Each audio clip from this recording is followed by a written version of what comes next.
नमस्कार दोस्तों, अगर आप भी डीएलएड की तैयारी कर रहे हैं तो ये वीडियो आपके लिए बेहद ज़रूरी है। आज के इस सेशन में हम साइंस के टॉप ऐसे 35 एमसीक्यू लेकर के आए हैं जो आपके डीएलएड के एग्ज़ाम में पिछले 10 वर्षों से बार बार रिपीट किया जा रहा है। तो चलिए बिना देर किए करते वीडियो का स्टार्ट। अगर आप मेरे चैनल पर नए हैं, चैनल को सब्सक्राइब करके बेल आइकन दबा के घंटी कॉल कर लीजिएगा कि जैसे इसका अगला वीडियो अपलोड हो तो सबसे पहले आप तक पहुँच सके।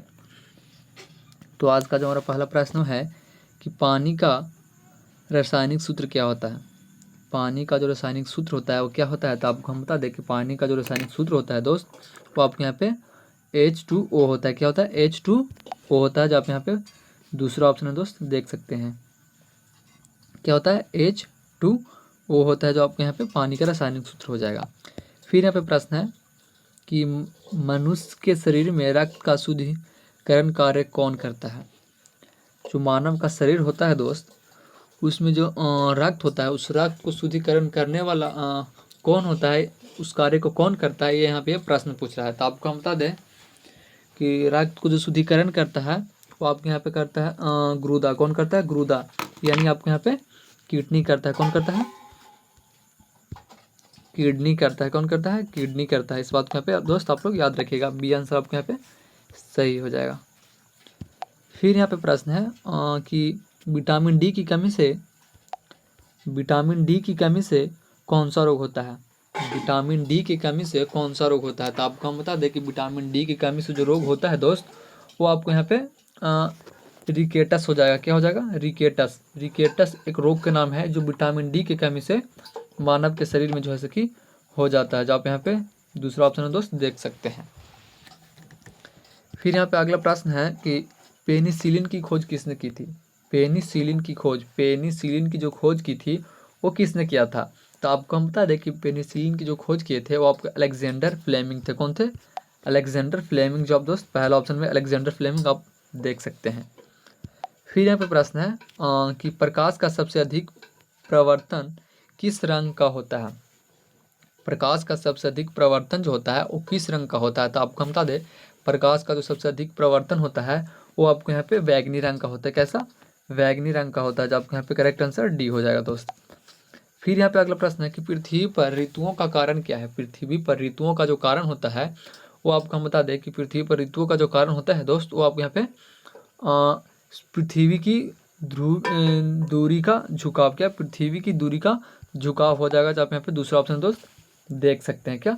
पृथ्वी की धुरी का झुकाव हो जाएगा आपको यहाँ पे करेक्ट आंसर बी। फिर यहाँ पे प्रश्न है दोस्त कि श्वसन क्रिया में गैस का आदान प्रदान किसके द्वारा होता है।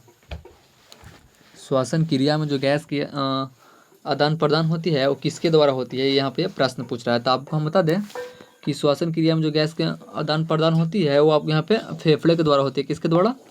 फेफड़े के द्वारा होता है, जो आप यहाँ पे दूसरा ऑप्शन में फेफड़ा आपको यहाँ पे दोस्त दिख रहा होगा। फिर यहाँ पे प्रश्न है कि दूध से दही बनने में कौन सा जीवाणु सहायक होता है। जो दूध से दही बनती है दोस्त, तो उसमें कौन सा जीवाणु जो है वहाँ पे सहायक होती है, तो आपको हम बता दें कि लैक्टोबैक्सीयम हो जाएगी। क्या हो जाएगी? लैक्टोबैसिलस जो यहाँ पे आप दूसरा ऑप्शन दोस्त देख सकते हैं। फिर यहाँ पे प्रश्न है कि ऊर्जा का सबसे स्वच्छ स्रोत कौन सा है। ऊर्जा का जो सबसे स्वच्छ स्रोत है दोस्त वो कौन सा है, यहाँ पे प्रश्न पूछता है क्वेश्चन नंबर 9। तो आपको हम बता दें इसका करेक्ट आंसर आपको यहाँ पे सी हो जाएगा। क्या? सी हो जाएगा, जो आप यहाँ पे सौर ऊर्जा देख सकते हैं। क्या? सौर ऊर्जा। ऊर्जा का जो सबसे स्वच्छ स्रोत होता है वो आपको यहाँ पे सौर ऊर्जा होता है। कौन सी होती है? सौर ऊर्जा होती है, जो आप यहाँ पे देख सकते हैं दोस्त। फिर यहाँ पे प्रश्न है कि मनुष्य में रक्त का रंग लाल क्यों होता है। मनुष्य में जो रक्त का रंग जो है लाल होता है वो किसके कारण होता है, तो आपको हम बता दें हीमोग्लोबिन के कारण होती है। किसके कारण? हीमोग्लोबिन के कारण होती है, जब यहाँ पे तीसरा ऑप्शन में हीमोग्लोबिन दिख रहा होगा दोस्त। फिर यहाँ पे प्रश्न है कि पौधा अपने भोजन किस प्रक्रिया से बनाते हैं। पौधा जो अपना भोजन बनाता है दोस्त वो किस प्रक्रिया से बनाते हैं, तो आपको हम बताते हैं कि वो प्रकाश संश्लेषण के द्वारा बनाते हैं। किसके द्वारा? प्रकाश संश्लेषण के द्वारा। अब प्रकाश संश्लेषण किसको कहते हैं, तो आपको हम बता दें कि सूर्य के प्रकाश के द्वारा जो है पौधा अपना भोजन बनाते हैं, उसको ही हम लोग प्रकाश संश्लेषण के नाम से जानते हैं, जो आप यहाँ पे दूसरा ऑप्शन प्रकाश संश्लेषण दोस्त देख सकते हैं। फिर यहाँ पे प्रश्न है कि जीव विज्ञान के जनक किसे कहा जाता है। जीव विज्ञान के जो जनक होते हैं दोस्त, आपको हम बता दें कि जीव विज्ञान के जो जनक होते हैं वो आपके यहाँ पे किसको कहते हैं, अरस्तु को कहते हैं। किसको कहते हैं, अरस्तु को जो यहाँ पे है वो जीव विज्ञान के जनक के नाम से जानते हैं, जहाँ पे यहाँ पे दूसरा ऑप्शन में अरस्तु दिख रहा होगा। अगर आपने अब तक मेरे चैनल को सब्सक्राइब नहीं किया है तो प्लीज़ चैनल को सब्सक्राइब करके चैनल से जुड़ जाइएगा। मेरे यूट्यूब चैनल पर डीएलएड से रिलेटेड वीडियो अपलोडेड होते रहते हैं।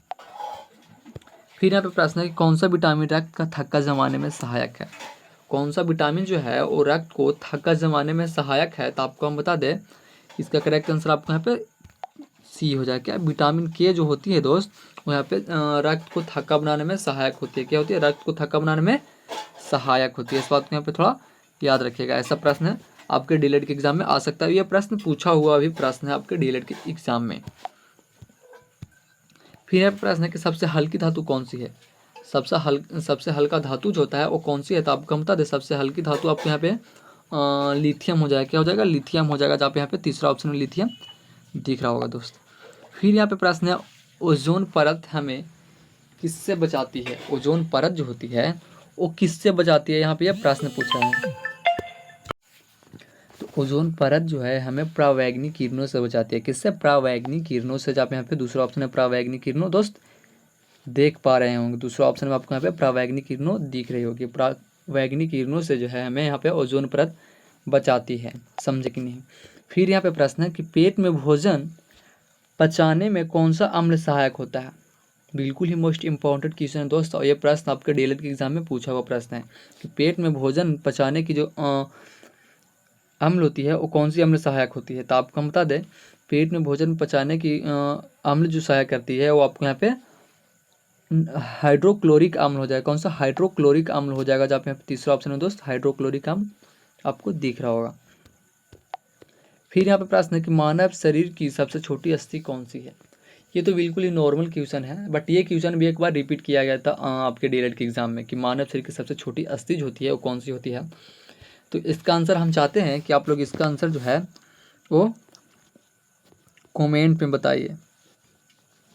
क्या कमेंट में इसका आंसर जो आप लोग बताइए कि मानव शरीर की सबसे छोटी हड्डी होती है वो कौन सी होती है। हड्डी, अस्थि यानी हड्डी को अस्थि के नाम से हम लोग जानते हैं, अस्थि यानी हड्डी होता है, समझे कि नहीं। तो इसका आंसर जो आप लोग है वो कमेंट में बताइए। ये तो बिल्कुल ही नॉर्मल क्वेश्चन है, सबको इसका आंसर पता ही होगा मेरे अंदाज से।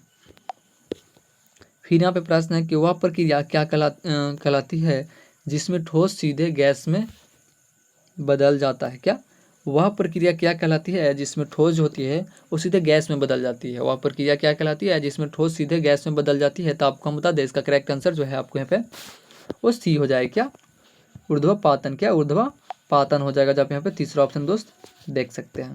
फिर यहाँ पे प्रश्न है कि सूर्य से पृथ्वी तक प्रकाश पहुँचने में कितना समय लगता है। सूर्य से पृथ्वी तक जो प्रकाश होती है, हमारा सूर्य जो है वो सूर्य से जो प्रकाश आती है पृथ्वी तक उसको आने में कितना टाइम लगता है, ये यहाँ पे प्रश्न पूछ रहा है, समझे कि नहीं। तो इसका करेक्ट आंसर जो आपको हो जाएगा वो सी हो जाएगा 8 मिनट 20 सेकेंड। कितना, 8 मिनट 20 सेकेंड जो है वो सूर्य के प्रकाश जो है हमारे पृथ्वी तक आने में टाइम लगती है। कितना, तो 8 मिनट 20 सेकेंड, जो आप यहाँ पे तीसरा ऑप्शन में देख सकते हैं। क्या, तीसरा ऑप्शन में देख सकते हैं 8 मिनट 20 सेकेंड, समझे कि नहीं। फिर यहाँ पे प्रश्न है कि डीएनए की संरचना की खोज जो है वो किसने किया। तो आपको हम बता दें इसका खोज जो है वो वाटसन और क्रिक ने किया था। किसने, वाटसन और क्रिक ने किया था, जहाँ पे यहाँ पे दूसरा ऑप्शन है वाटसन और क्रिक देख सकते हैं। फिर यहाँ पे प्रश्न है कि मानव शरीर में सबसे बड़ी ग्रंथि कौन सी है। ये भी बिल्कुल ही नॉर्मल क्वेश्चन है कि मानव शरीर में सबसे बड़ी ग्रंथि कौन सी है।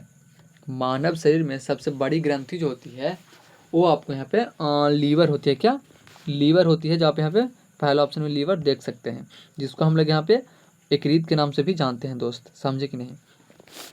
लेकिन ये भी क्वेश्चन जो है डीएलएड के एग्जाम में पूछा हुआ क्वेश्चन है, बट है नॉर्मल क्वेश्चन, लेकिन ये क्वेश्चन भी जो है डीएलएड के एग्जाम में रिपीट किया हुआ क्वेश्चन है, इसलिए कभी भी आ सकता है, तो याद करना ना भूलें। नॉर्मल क्वेश्चन को हल्के में न ले, ऐसा ही क्वेश्चन जब कभी आपके एग्जाम में भारी पड़ जाता है। फिर यहाँ पे प्रश्न है कि विद्युत धारा का एसआई मात्रक क्या होता है। विद्युत धारा का जो एसआई मात्रक होता है दोस्त वो आपको यहाँ पे एम्पियर होता है। क्या होता है, विद्युत धारा का एसआई मात्रक एम्पियर होता है, जहाँ पे यहाँ पे चौथा ऑप्शन दोस्त देख सकते हैं। फिर यहाँ पे प्रश्न है कि शुद्ध पानी का पीएच मान कितना होता है। शुद्ध पानी का जो पीएच मान होता है दोस्त वो आपको यहाँ पे 23 के सी हो जाए। क्या 7 होती है शुद्ध पानी का पीएच मान, तो 7 होती है दोस्त, कितने 7 होती है शुद्ध पानी का पीएच मान। फिर यहाँ पे प्रश्न है कि प्रकाश वर्ष किसका मात्रक होता है, तो प्रकाश वर्ष जो है वो आपको यहाँ पे दूरी का मात्रक होता है, किसका, दूरी का होता है, जो आप यहाँ पे दूसरा ऑप्शन दोस्त देख सकते हैं। फिर यहाँ पे प्रश्न है कि बैक्टीरियो में कोशिका भित्ति किससे बनती है, बैक्टीरियो में कोशिका भित्ति जो बनती है वो किससे बनती है, तो आपको हम बता दें पेप्टिडोग्लाइकन से बनती है, जो आप यहाँ पे तीसरा ऑप्शन दोस्त देख सकते हैं, किससे, पेप्टिडोग्लाइकन से, जो आप यहाँ पे तीसरा ऑप्शन दोस्त देख रहे होंगे। फिर यहाँ पे प्रश्न है कि बल्ब का तंतु किस धातु से बना होता है, बल्ब का जो तंतु होता है वो किस धातु से बना होता है, तो आपको हम बता दें इसका करेक्ट आंसर आपको यहाँ पे सी हो जाएगा, टंगस्टन से बना होता है। बल्ब में जो फिलामेंट बना होता है वो आपके यहाँ पे टंगस्टन का बना होता है। यहाँ पे प्रश्न पूछ रहा है, जहाँ पे तीसरा ऑप्शन में इसका करेक्ट आंसर आपको सही हो जाएगा। फिर यहाँ पे प्रश्न है कि सूर्य की ऊर्जा का मुख्य स्रोत कौन सा है, सूर्य की ऊर्जा का जो मुख्य स्रोत होता है दोस्त, वो आपको हम बता दें कि नाभिकीय संलयन होता है। क्या होता है, नाभिकीय संलयन होता है, जो आप यहाँ पे दूसरा ऑप्शन में दोस्त देख सकते हैं। समझे कि नहीं। अगर आपने अब तक मेरे चैनल को सब्सक्राइब नहीं किया है तो प्लीज़ चैनल को सब्सक्राइब करके चैनल से जुड़ जाइएगा कि एक भी डीएलएड का वीडियो जो हो मिस ना हो। फिर यहाँ पे प्रश्न है कि लाल रक्त कणिकाओं आरबीसी जो होता है, लाल रक्त कणिका यानी आरबीसी जो होता है उसका मुख्य कार्य क्या होता है, उसका मुख्य कार्य जो होता है आपको हम बता दें, मुख्य कार्य जो होता है उसका वो शरीर में ऑक्सीजन पहुंचाना होता है। क्या होता है, शरीर में ऑक्सीजन पहुंचाना होता है, जो आप यहाँ पे दूसरा ऑप्शन में देख सकते हैं। क्या, शरीर में ऑक्सीजन पहुंचाना होता है, किसका कम होता है, तो आरबीसी का यानी लाल रक्त कणिकाओं का। फिर यहाँ पे प्रश्न है कि मनुष्य में रक्तचाप को मापने का यंत्र कौन सा है, मनुष्य में जो रक्तचाप मापता है उसका यंत्र कौन सा है, तो उसका करेक्ट आंसर आपको यहाँ पे सी हो जाएगा। क्या हो जाएगा, स्फिग्मोमैनोमीटर। क्या, स्फिग्मोमैनोमीटर होता है, जो आप यहाँ पे तीसरा ऑप्शन में दोस्त दिख रहा होगा आपको।